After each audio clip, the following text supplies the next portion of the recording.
The views and opinions expressed by individuals on the following program do not necessarily reflect those of the network, Guys Guy Radio, and its platforms. It's Guys Guy Radio. Here's your host, Robert Manni.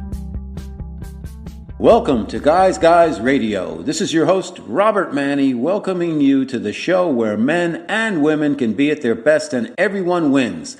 Guys Radio. We're here to inform you, inspire you, empower you, and get you to think, feel, and who knows, maybe even act by virtue of the journeys, stories, experiences, and insights of the guests I bring you each and every week to the show. And this week is no exception. Today we're going to talk about channeling, we're going to talk about Atlantis, we're going to talk about Gaia, we're going to talk about the Beatles, we're going to talk about some historical figures like William Shakespeare, we're going to talk about Vivaldi, Peter the Great, Hiawatha, we're going to talk about cannabis, we're going to talk about ayahuasca, and other kind of planetary influences on our Gaia or planet Earth. So we've got a packed show. Our special guest is a writer who channels through an entity called Thor. Her name is Diana Mary Rose, and she's written a book called,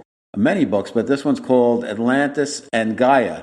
And it's got a lot of really interesting information about all this information that comes through to her by channeling. So the book was kind of pre-written. She didn't have to do any editing or anything. She just, as she will tell us, kind of takes dictation, similar to other channels that we've had on the show.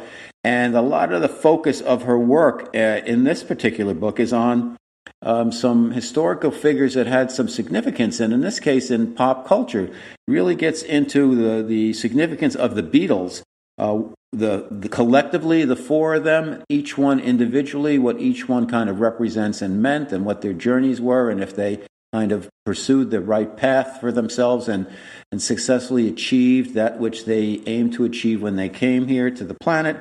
And it's fascinating stuff. And I wasn't sure, I'll be honest with you, I get a lot of invitations from potential guests to ask me to invite them on the show. And I do it myself. I go through the guests and I'm like, maybe, okay, no. And I base it on what would I think would be interesting to our listeners, you, the audience, my viewers and listeners, and is there new information there worth considering? And also for myself, because I'm part of the audience also. I'm the representative of the audience in that I'm asking the questions that I think I would want to have asked if I was in the audience. So I make my determination based on, is this going to be interesting? Is going to be some information here that we can all consider? Can this help us live better lives? So I was kind of on the fence with Diana Mary Rose, not because there's anything wrong with her or the work she does, but I just wasn't sure if I was processing enough. However, we had our conversation, and I was delighted because she's very interesting, lives in the UK, and we had a great conversation. I think you'll really enjoy it. And we're going to talk about the Beatles and a lot of other stuff and a lot of other historical characters. And I think it's a lot of fun. And then it's up to you to decide, like it was up to me to decide, am I buying this completely? Is this just an experience that she was having? I know it's true for her. I know that she is tapped into a collective. I know that she allowed me to communicate with this collective, Thor, and during the show and also afterwards, and the information I got was spot on and very helpful.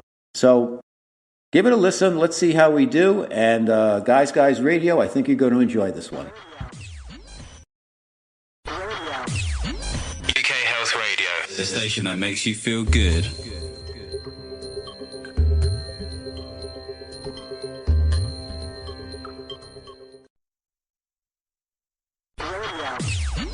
UK Health Radio, the station that makes you feel good.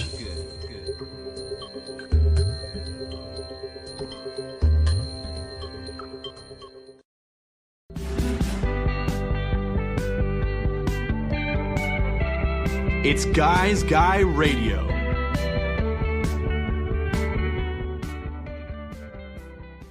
Okay, guys radio is the interview portion of our show. We've got a very special guest today. We're going to talk about channeling. We're going to talk about Reiki. We're going to talk about homeopaths. We're going to talk about psychics, clairaudience, telepathic abilities, celebrity, reincarnations, all kinds of stuff here. It's a real mixed bag on Guys Radio. And my special guest's name is Diana Mary Rose. She's coming to us from the UK. She's a psychic medium, a Reiki and Sekhem master of the healing arts, classically trained homeopath.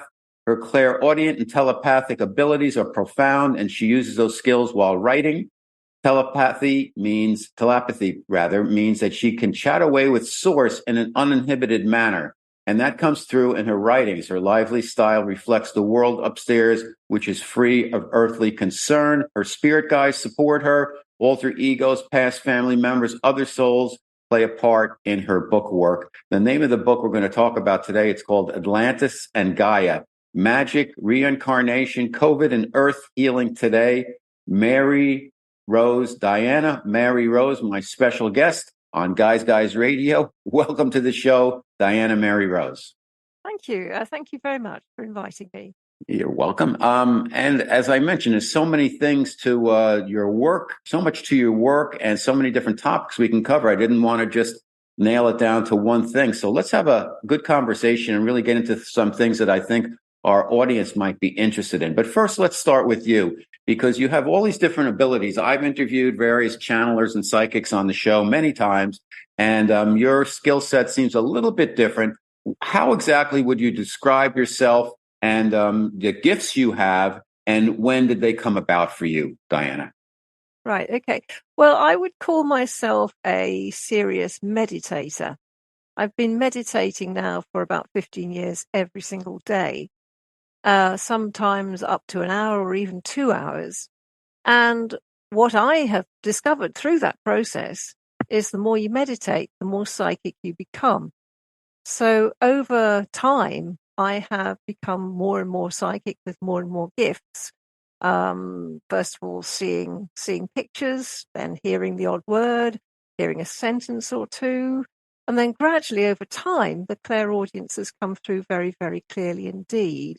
And about 2 years ago now, 2 or 3 years ago, I suddenly realized I was having conversations upstairs rather than merely, how can I say merely, but hearing a sentence or two or understanding perhaps a past life. And I've also been cataloging my past lives for, again, 10 or 15 years, because once I started meditating, I started to see them and I started to understand them. But I would say, on the whole, going right back to childhood, there was always a profound psychic ability there. But through meditating, since I was about 50, I'm 65 now, that really has shot me into a different level of mediumship than there was before. So that's my path, really, my pathway. It's come about through meditating. When you first discovered these abilities, Diana, did you know what they were? Did you welcome them? Did you suppress them and then they came back later and then you dialed them up when you began meditative practice and on a daily basis? No, I found it very exciting. I've always, all the way through my life, found psychic things fascinating. So there's never ever been a fear at all. I mean, I discovered Reiki probably 25 years ago. And that again, I was starting to see things and hear things, and also talking to people and what they see and hear and so on. So once I started meditating a few years after that, it was just a deeper level of what I already understood. I found it very exciting and wonderful.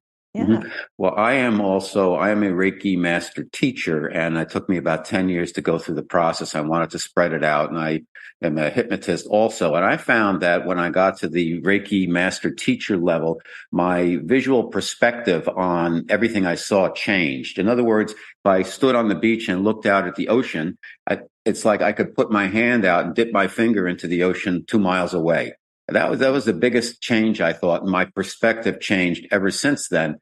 and I meditate every day. I've been doing so for about 5 years. Has my psychic abilities dialed up? I believe so. I think by just getting into that groove every day as a practice, that the blockages, if you will, seem to kind of fade away. Does that make sense to you, Diana? Absolutely.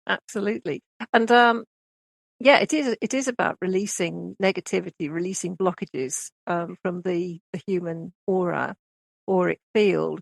And certainly in the early days when I was meditating, sometimes my whole arm would jump, or my leg would jump. And I would understand that to be a major blockage, which has just gone, And on occasion, the whole body would jump, from nowhere. So it is the most extraordinary experience. Yeah. Now, when you started kind of getting a look into some of your past lives, etc., were you tapping into the Akashic, your own earthly Akashic records, or galactic Akashic records, or not Akashic records at all? Just getting a look at different incarnations you may have had.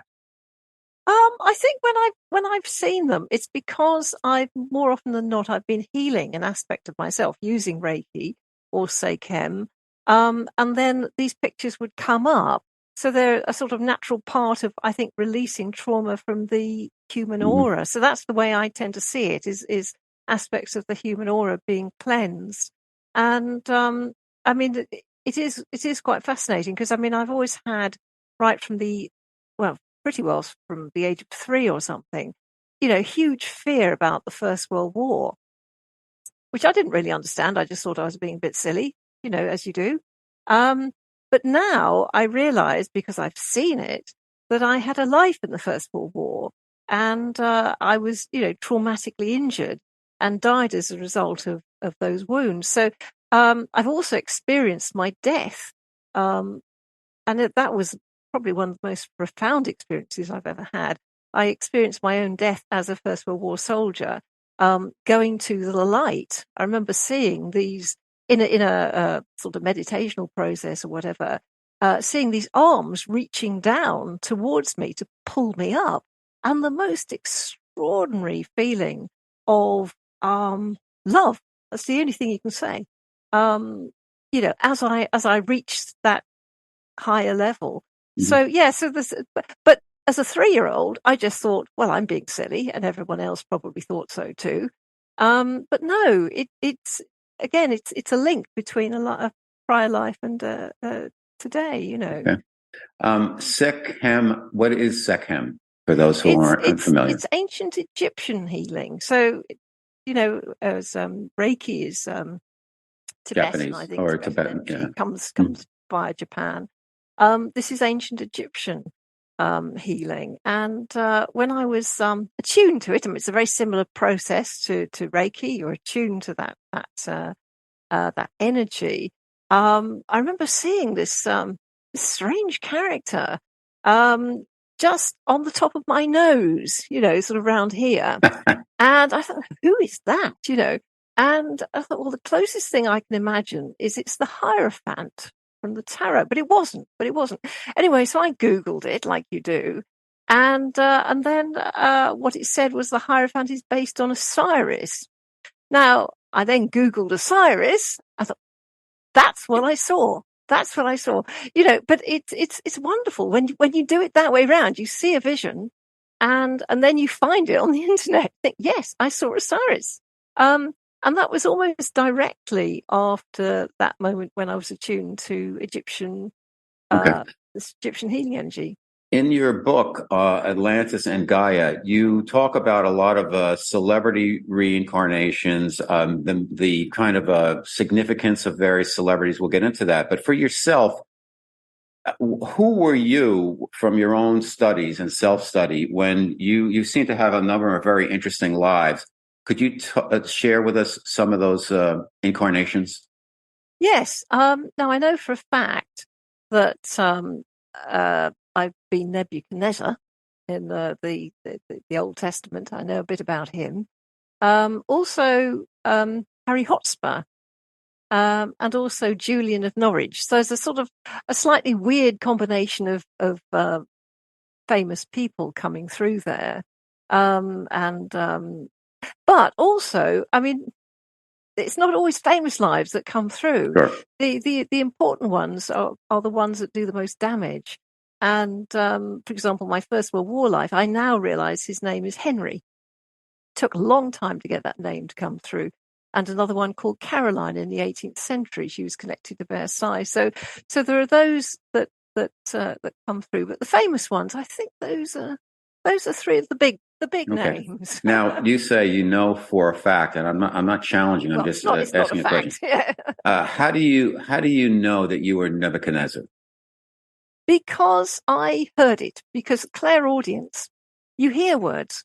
Are these guides that are? Is it a collective? Or are these guides who are communicating with you? And is it the same one, or different ones pop in and out? How does it work for you, Diana? Yeah, most of the time it's the same spirit guide, and his name is Thor. He gives his name as Thor. Okay. And I hear his voice quite clearly. It's a deep, urbane voice. It's lovely. And so when I'm writing my books at the computer here, I will basically be hearing the next sentence starting just as I'm finishing the last sentence. So it is really, I would say, taking dictation.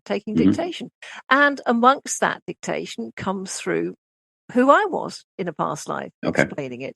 And what more can you do than that? Other than, of course, you can look at your fears and phobias in this lifetime, and also your favorite destinations, as in Versailles, and your horrible places you would never go, and intuit to a certain extent where you've lived in a past life. But yes, I hear the words. Okay. Let's talk about your book. Once again, my special guest, Diana Mary Rose on Guys Radio. The book we're focusing on today is Atlantis and Gaia, Magic Reincarnation, COVID and Earth Healing Today. You mentioned the Beatles, who everybody loves, and the significance of them, and that the four of them kind of chose to incarnate as a group, a quartet, if you will, and they all had different kind of messages to share. Could you, for our listeners and viewers, talk to us a little bit about the significance of the Beatles and a little bit about each one of them, John, Paul, George, and Ringo? Yeah, as I hear it, they incarnated as a group to bring love to the earth after the Second World War. And if you think about Beatlemania and the unbelievable hysterical love that created, you can see how that could be. So, for example, the World War was followed by the Cold War, and by the early 60s, it was getting into a very dangerous situation. And as I understand it, they were brought through to bring love to the situation, to calm the waters, shall we say. Now, within that group, you have different personalities. So that is one thing I mentioned in my book, is the mission. We're all born with a mission in life. And that was the group's mission, was to bring love through at that time through their music. But each individual Beatle will also have his own personal mission, which goes alongside that.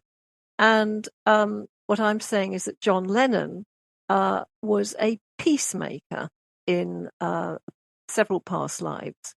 And he brought that mission through in this lifetime as well, to bring peace to the world. And of course, he is well known in the late 60s, challenging the United States on Vietnam and all these kind of things.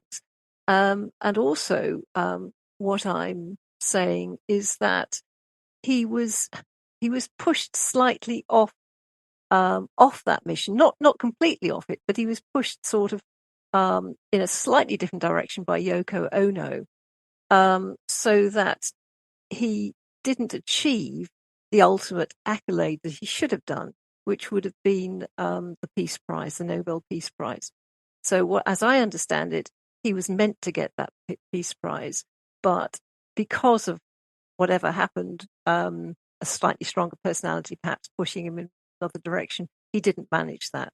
Now, that's John. And let me ask you one question here, Diana, because I just thought of this, is that Was his assassination, if you will, predetermined, or was that something that was based on free will and choices made during his lifetime? I don't actually know about the assassination. What I do understand is that he wasn't meant to die at that moment. Had he progressed along his mission correctly, then he wouldn't have died at that point. No, but these things happen. And he was Hiawatha in a past life, who was a great peace man in North America. So Now, did Thor tell you? Did Thor explain? How did you make that connection? Well, he told me. John Lennon? I mean, I'm just the vessel. I write down. No, I know, but who told you that? That would be Thor. Yes, Okay. my spirit guide. Yeah. Okay. Yeah. So there's in the book there's a sort of quite a bit of information about John and how he came to be who he is, and so on and so forth.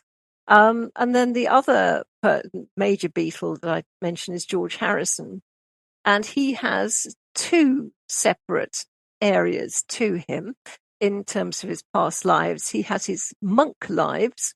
So what I'm saying, he's been a monk many, many times over, including Rasputin, in fact. And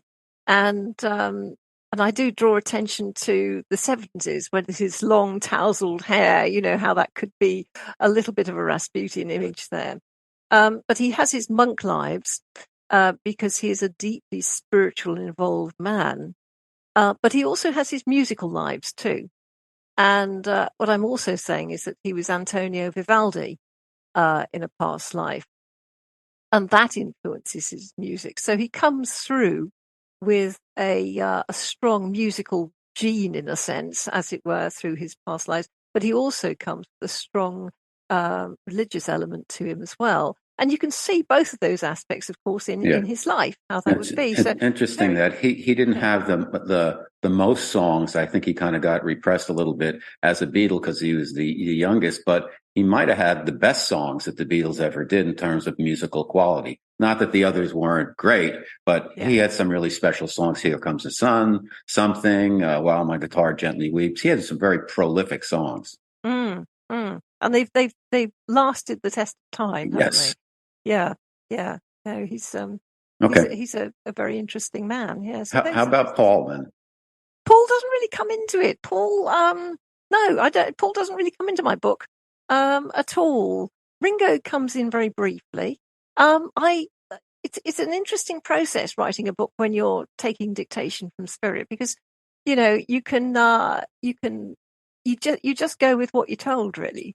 Mm-hmm. You can ask occasionally, but no, Paul's absolutely. So does Thor show up for you when Thor wants to, or when you sit down to write, or random times, or like right now, is Thor with you? Does he want to? Is there any spirits out there want to be brought forth and talk to our audience or give us some type of messaging? Yeah.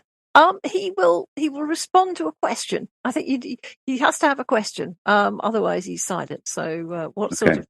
Should I ask a personal question or a more general question for mankind? Does it matter? Well, go ahead. Let's see. Okay. What do I need to know right now, Robert Manni? Right. What do you need to know as a person? Well, what they're saying is you're okay. What they're saying is you're listening into soul right now, but you're not studying the ethics behind your situation. Ethics matter. So what they're saying is you can live a wholesome life, but were you to read the dictates of your soul more strongly, you would get a stronger connection. And that is where you are desperately trying to achieve a greater connection with soul, but you cannot do it. So we say, when I say we, I'm hearing what they say. Mm-hmm. We say you need to be more ambivalent about what you do and not be so dictatorial with your own business. So relax, enjoy the sunshine, and feel into your soul in a greater and denser manner, and then you will get the messages coming through far clearer. That's what they said. Okay. It can be quite a deep message. Yeah. How can I, since they have acknowledged that I am trying to do exactly what they've said, how can I do a better job of that? So, when you're being dictatorial, trying to control things, make things happen, but what you need to do sometimes to make things happen is to step back, and it's about allowing. Yes, that's right. Okay. They say you need to relax. Okay. They're saying you need to relax into a cup of tea. That's an interesting one, because tea is a very healing entity. Tea heals the heart. And if you have a cup of tea, if you grab a cup of tea, they're saying, between scenes, between your workload, you will find that impacts on your strong character, and that will help you to push through despite enabling you to access spirit at the same time. So tea is a good one to go for, they're saying. Other than that, you need to heal your own heart at soul. For at soul, the heart is slightly disconnected from here. It's not a bad one, they're saying. It could be worse, but there is a disconnect. And if you were to heal that connection, then you would find it much easier and greater to be the loving entity that you are. So you show some people a lot of love, but you can be quite belligerent, they're saying, at other times. Now, that's not necessarily a bad thing to be at all. In fact, it's a good thing in your situation. But you do need to control that temper of yours. Yes. And that can be done so through further meditation and also through tea drinking, they're saying. So they're suggesting a good old cuppa there. That is fantastic. I love it. Okay, Diana, Mary, Rose, and Thor with us today. Thank you so much. And thank you, Thor. Are there any,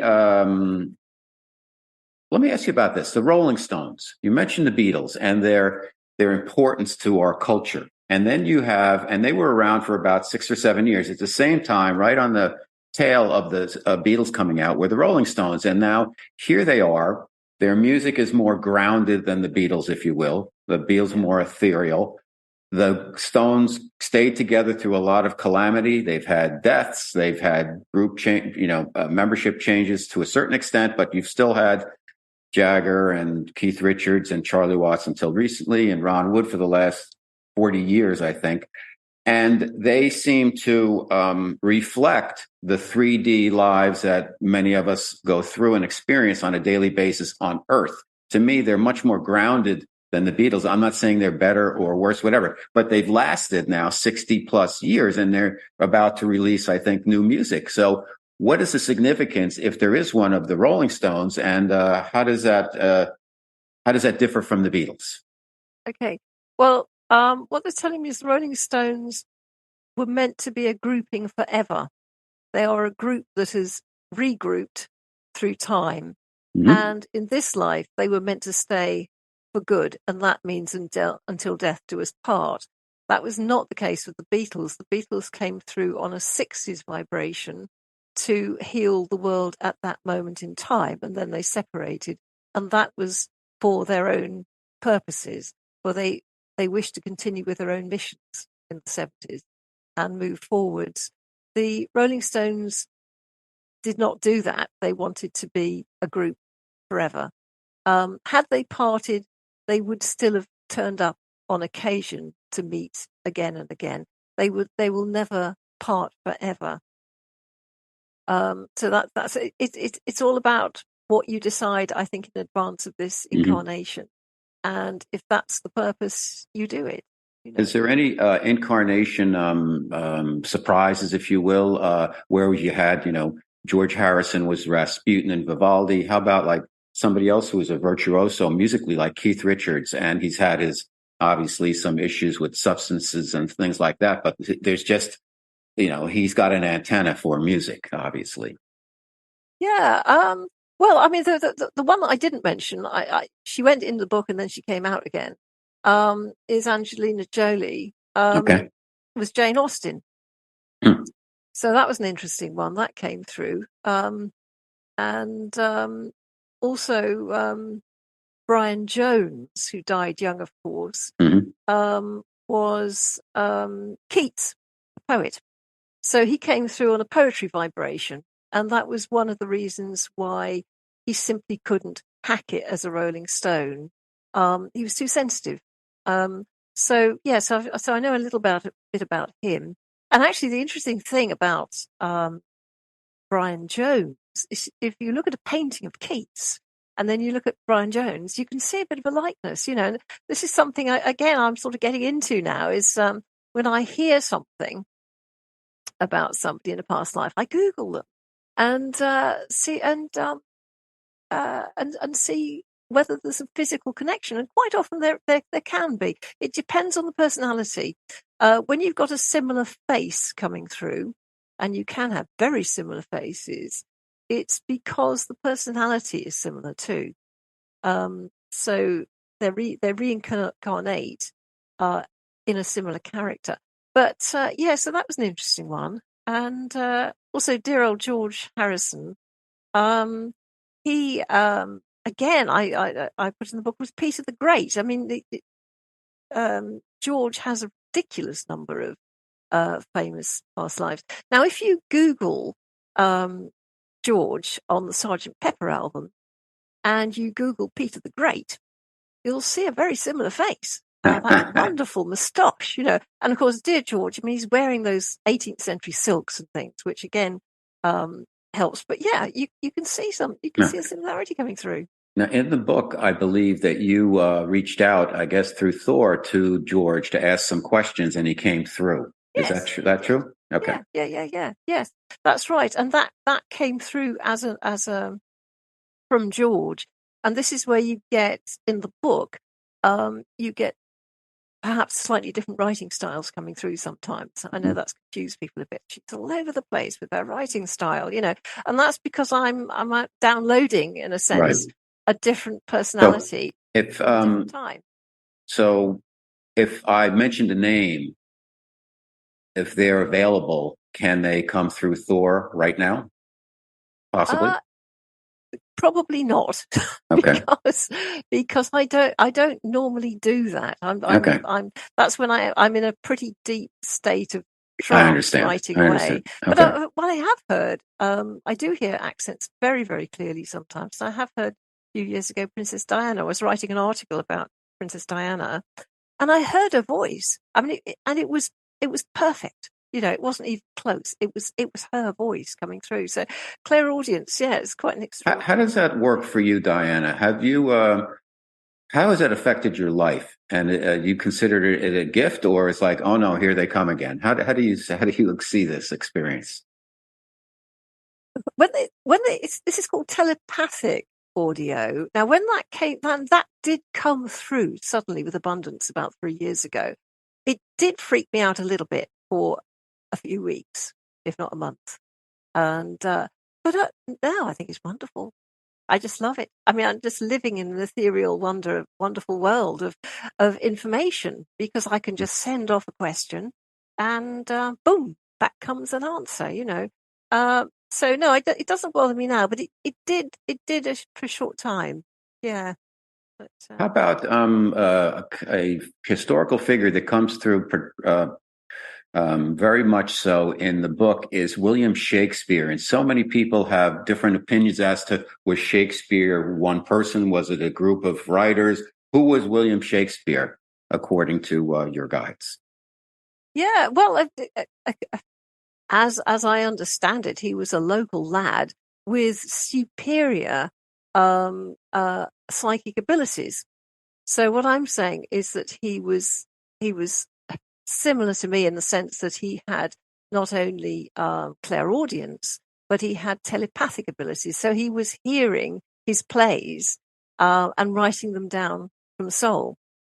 And to me, that would make very good sense, because I couldn't write these books without help from up there, so why should he? I mean, you think what a genius he is. How can one man do all that? Well, he can if he is totally psychic. And also, he is bringing a skill through that he's already had before, because what I'm saying in the book, as I heard it, is that he was Virgil before. So he's the guy who wrote the Aeneid and so on, in a past life. So in other words, when you've got a skill and you reincarnate, you build up on that skill that you've already got, which means that you are moving fast, Okay. All right, Diana Mary Rose, my special guest on Guys Radio, and the name of the book is Atlantis and Gaia. So why don't we talk a little bit about Atlantis and Gaia? What are the significances of Atlantis? People understand that to be a civilization that was highly evolved, that when things changed on the planet Earth and the ley lines and things like that, that now it's kind of underneath someplace in South America. And Gaia is Earth itself, which most people don't realize is a living, breathing entity that we're all part of. I actually do a part of my daily meditation. I say to Gaia, I do Ho'oponopono with it. I love you. I'm sorry. Please forgive me. Thank you for all the lousy things I've done to the planet along the ways, whether it be litter or not be nice to an animal or eating meat or whatever it is. We've all done things that are not as respectful to our Mother Gaia that than we should be, way more respectful than we are. So tell us about the significance of Atlantis. What was it? What is it? Why it matters? And also about what we need to know about Gaia and how we can take better care of it. Yeah. Well, again, what I'm saying in the book is that the Atlantean civilization has invaded at least 3 times. There isn't just one civilization, there are many, which is why you get multiple stories about Atlantis, and they don't always kind of agree with each other. And the Atlanteans arrived after the dinosaurs became extinct. There was some sort of cataclysmic disaster at that time, and life drew to a close. And then the Atlanteans came in. They were aliens. They came in spaceships and landed in order to they were scientists, in order to bring life back to the planet. So they came quite specifically to get the air functioning properly, to put in ley lines, to allow the soil to be fertile, and to get the Amazonian rainforest up and running, and just to get plant life back on. They also brought us healing herbs, so they put into the ground everything we should need in order to survive today.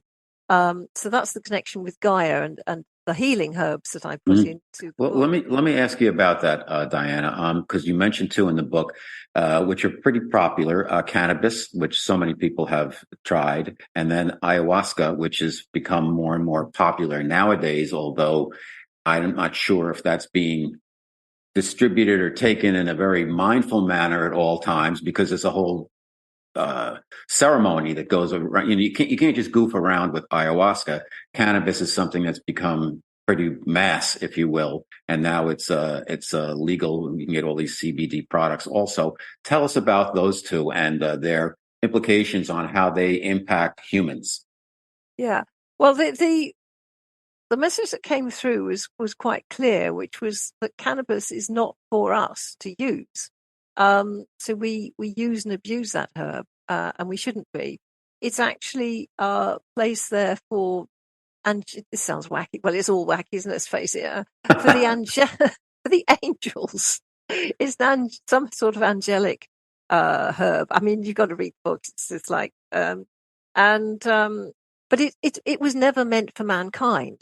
And it does damage, it does do some damage. And I think we all know it, in extreme cases, it can bring on paranoia and stuff. So that was that. Ayahuasca. No, good question. Well, I don't know. I've forgotten what I put in the book now, but what they're saying now is ayahuasca is not unusual to take, for Native American Indians, but it's not suited to the Western world in general. So it can work well if you have a Native American heritage, but it won't do you any good if you are from another part of society. That was channeled information just now. Yeah. It seems like we're in a time where there's a lot of things, obviously things have sped up. So much has happened in the past 100 years, and it gets faster and faster and faster. And everything I seem to read and talk to people about and do my research on says that we're going through a very rapid change right now, and things could get rocky, but they're going to eventually get better. What are you what's being communicated to you through Thor in terms of what's happening on the planet now? What the people need to know, and how should they prepare for the changes? And are the changes ultimately going to be good for us? Yeah, that's right. We're right on the edge of the new era that comes through again and again and again, and which is the new Atlantean revival. Now, what I have heard is that we are all fundamentally We've had lives in Atlantis, so we're the new Atlanteans, kind of already on the block, as it were. And the world is getting choppy as a result of all the new era winds and traumas coming through. The one message that comes through again and again and again is to ask people to meditate, and that is the big one. Telling everyone to get yourself down to a Buddhist center or wherever you have it over there. Over here, it's usually a Buddhist center that does a weekend meditational course. Get yourself over there, learn to meditate correctly, and do it. And that seems to be the most important thing of all, because that then creates the inner sort of nurturing to allow us to be more spiritual. Okay.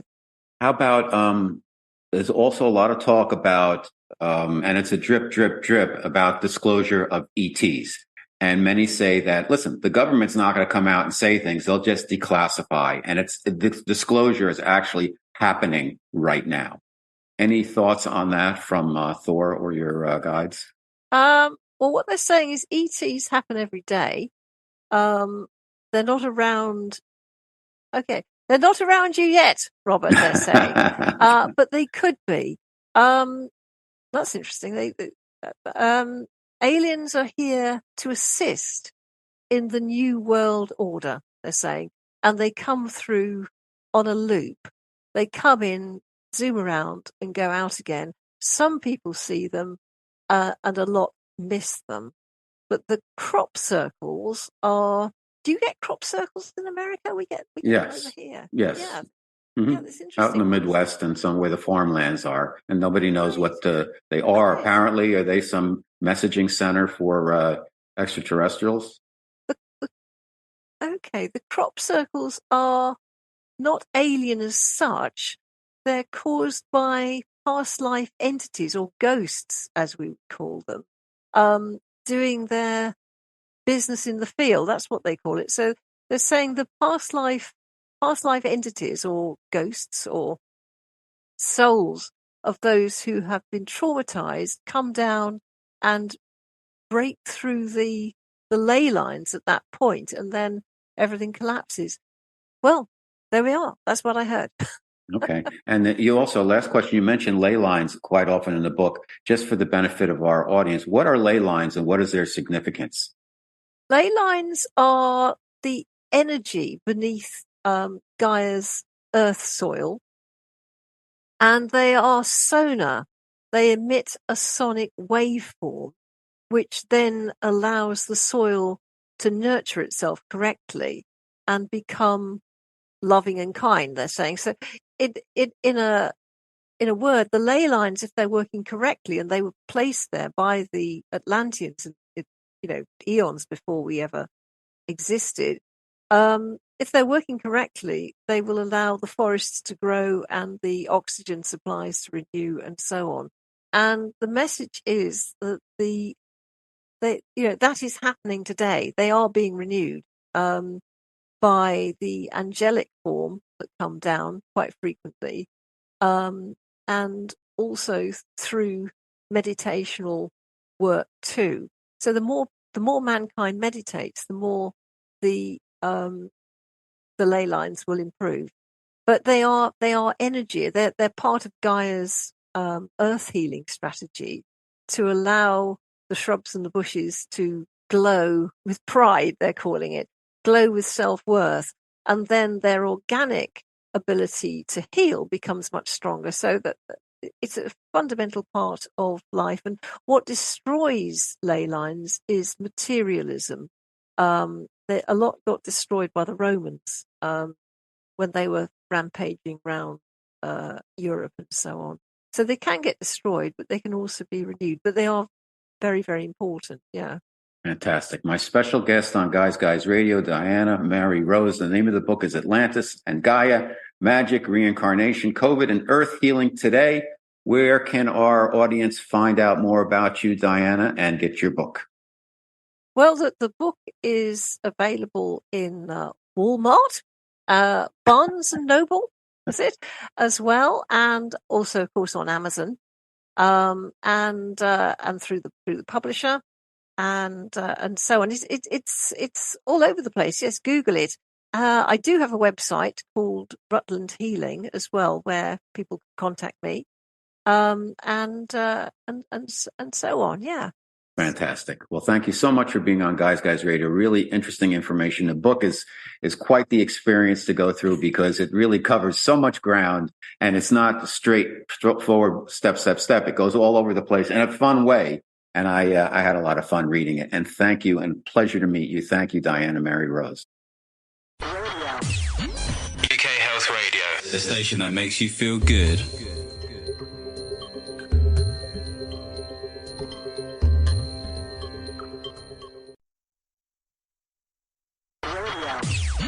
UK Health Radio, the station that makes you feel good.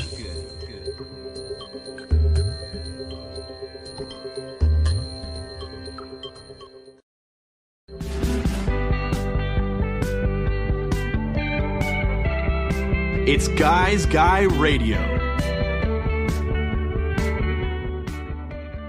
See, just really, really terrific songwriter. And then his solo work, All Things Must Pass, and Beware of Darkness, and all of those songs, and from that All Things Must Pass album, just really terrific. I can't believe that more of those songs weren't included in the Beatles catalog. But if you do a lot of studying on the Beatles and you watch that documentary series about the making of Let It Be, you'll see why they kind of had to go their own way, where you had four very distinct individuals. And then we had John Lennon, and according to Diana, the Yoko relationship kind of veered him off track to his mission and his potential of winning the Nobel Peace Prize, and that he had been Hiawatha in a past life.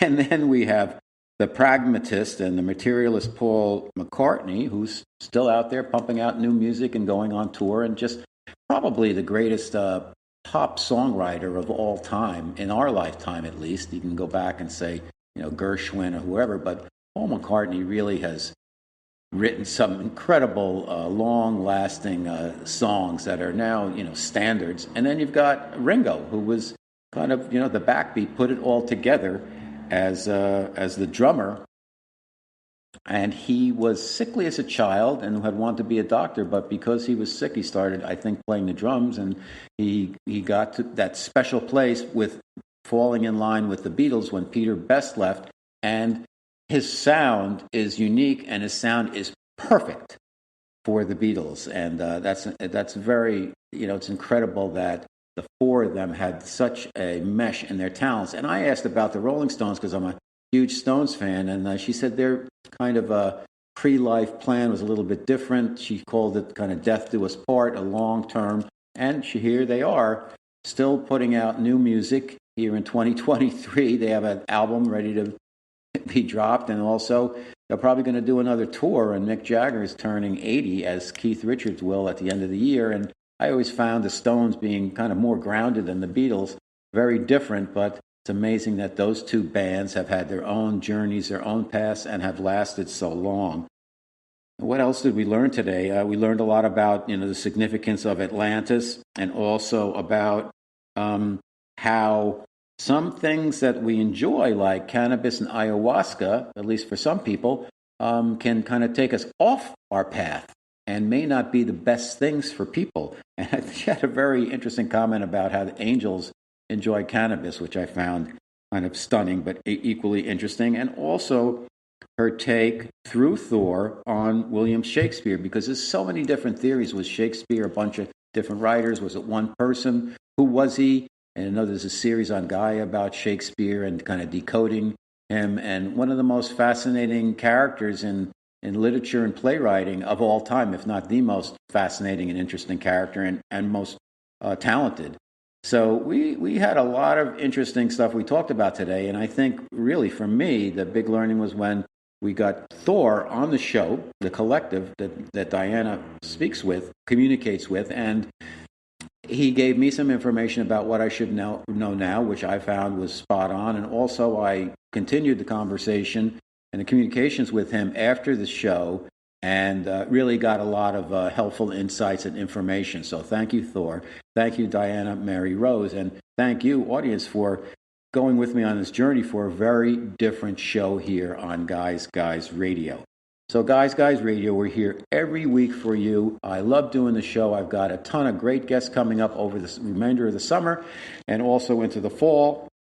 We're covering lots of different areas, and it's just so much fun doing the show and talking and learning about all these experts in so many different areas. Again, I've interviewed over 750 thought leaders, and it's been my pleasure to bring you their information so you can consider what they have to say, and that maybe some of that information can help you live your best life. So, Guys Radio, I'm going to see you again next week, and until then, like I always like to say, guys, finish first.